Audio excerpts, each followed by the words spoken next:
And, we know that Miramichi, one of the things that, I grew up, I think many of us grew up understanding about Miramichi, is that we are a city, a region of storytellers and of artists. And so whether that's different forms like music, maybe folk songs, of course, but also writing. And, when you think of the handful maybe of people who have exported our stories to the world, David is certainly at the top of that list. And he's been doing it for a very long time.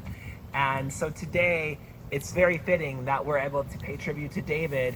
Well, also, I know Hughena is going to come up in a moment and share a bit more about Project Bookmark, but this is basically an initiative that is across Canada that celebrates local stories, local authors, and it's very exciting to share with everybody today that Miramichi, unveiling these plaques today in honor of David, actually completes the cross-country Project Bookmark Trail. So this was the last province that didn't have one, and we're so pleased that Miramichi can be the first one of these in New Brunswick.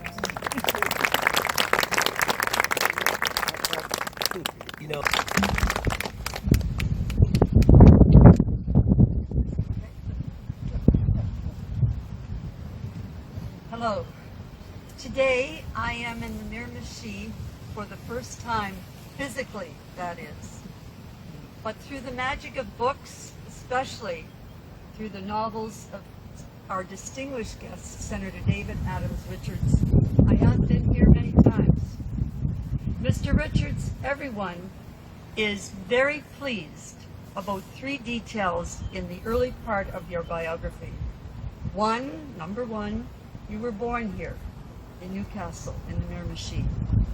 Number 2, you gave up that typically Canadian boy who dreamed of joining the NHL. I think it was around the age of 12 or 13 that you realized the NHL wasn't calling you up. And number 3, most importantly, you decided at the ripe old age of 14 you would become a writer.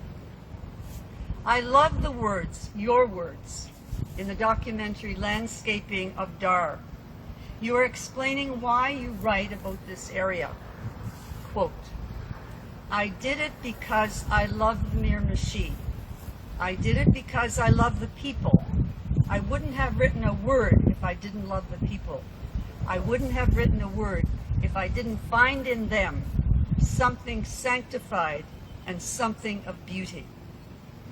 So it is appropriate that your words have a permanent home here in the Miramichi with these bookmarks. They are the first one, as the mayor said, in New Brunswick.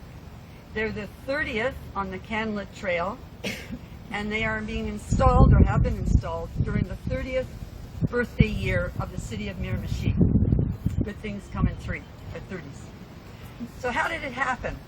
Well, Project Bookmark Canada, for all of you who don't know, is a very small nonprofit organization. We are run only by volunteers. The only person paid is the bookkeeper. Our goal is to create a literary trail across the country with bookmarks, with poem or a passage from fiction in the area where the author imagined when writing the words. The founder, Miranda Hill, a writer herself, wanted readers to step into the stories, experiencing the author's visions and the real locale simultaneously. She had a bold vision that we would be able to read our way across Canada. So I invite you to visit our website, projectbookmarkcanada.ca, where you will see where all the bookmarks are located. They are installed from British Columbia to Newfoundland.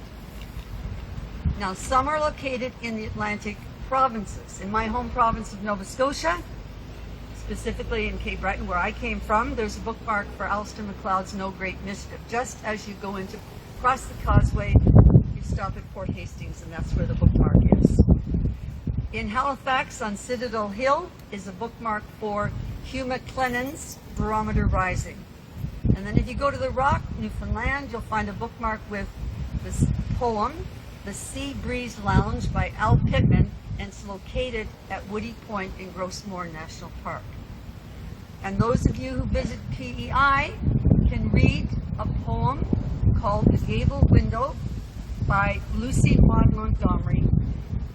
The bookmark is located on the McNeil homestead where she grew up with her maternal grandparents. But up until today, or maybe yesterday when these were installed, no New Brunswick writer had been celebrated with a bookmark. And for a long time, this has been my personal goal. I had to change it.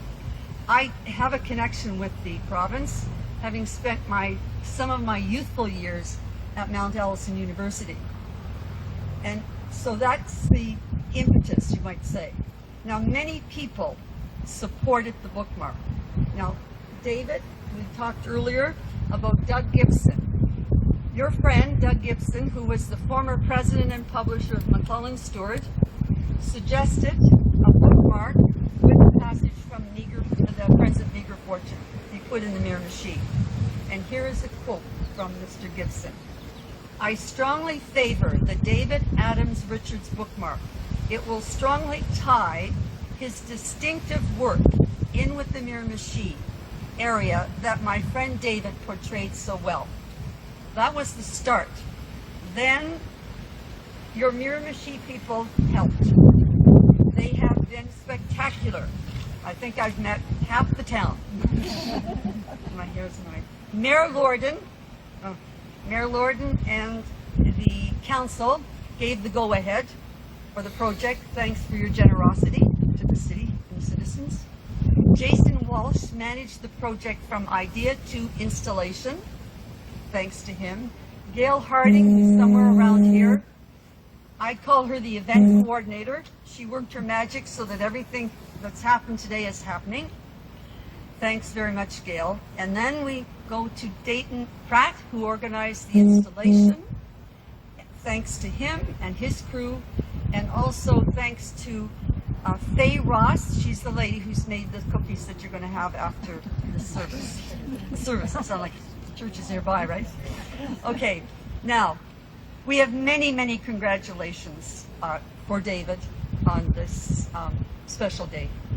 And first, from Doug Gibson, another note, an email.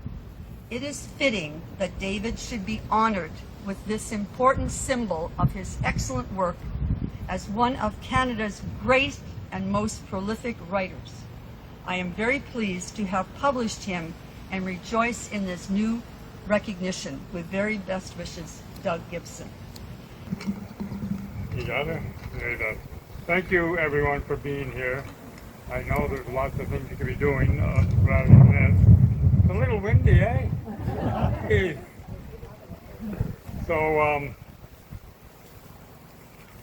this is a friend of Meager Fortune, and Meager Fortune is an actual character in the novel. He's the go-to guy at the camp. Everyone relies on him, and he's one of the most generous characters I was able to create. This novel is about the end of the axe and the saw and the horse, and it's about becoming a mechanization. And the Jamesons are a family that have grown up on horses and on log drives, and the world is changing. Will, the head of the family, dies in a log drive, and his son Owen is considered no good for anything. He's not considered a woodsman. He's not considered a brave man, and he enlists in the army in the Second World War. And so they get the foreman Reggie Glidden to enlist and go with them to keep an eye on him. And so they're both at the Battle of Cons, and Reggie gets trapped in an open field, and it's Owen who rushes across the field under withering machine gun fire and rescues the person who was supposed to keep an eye on him. Reggie never gets over it, and Owen comes back for a while as a hero. But because of the age and the time, a tragedy happened, and it's because of that very event that happened at Cannes in 1944. So this is when the train approaches. Owen finally comes home. As the train approached Newcastle, the town had its stops, which showed for a brief, bright moment Owen's influence. And men boarded the train and brought Owen off. The men felt there should be a celebration of some kind over the fact that Owen had actually saved Reggie Gillen from crossing a field of withering machine gun fire and taking 2 bullets for the trouble. It was said Cabela herself begged him to do this, hoping Owen would help Reggie gain his self-respect. So in a display of affection Owen had never had before in town and would not have again, the men got him drunk as a condemned prisoner, and patches of cold grass at the corner of the building looked somehow brighter when the sun shone. Let his feet not touch the ground, the men said, rising him up. These were his brother's old crew, hard, tough men who had little learning except the toughness they lived by. Looking upon him now with unaccustomed grace and civility, looking upon him with new eyes, else Will's own blood. There were men who could dance on a log in the middle of rapids strong enough to tear you apart, and were now smiling at him as one of their own, with affection as light as a feather in their hearts. They finally set him down on the platform for the very first time among these townsmen, who said now he was one of their own. They held up an old newspaper headlines from 1944. Owen Jameson killed in action, it said. And that's what's on the plaque here. Thank you very much.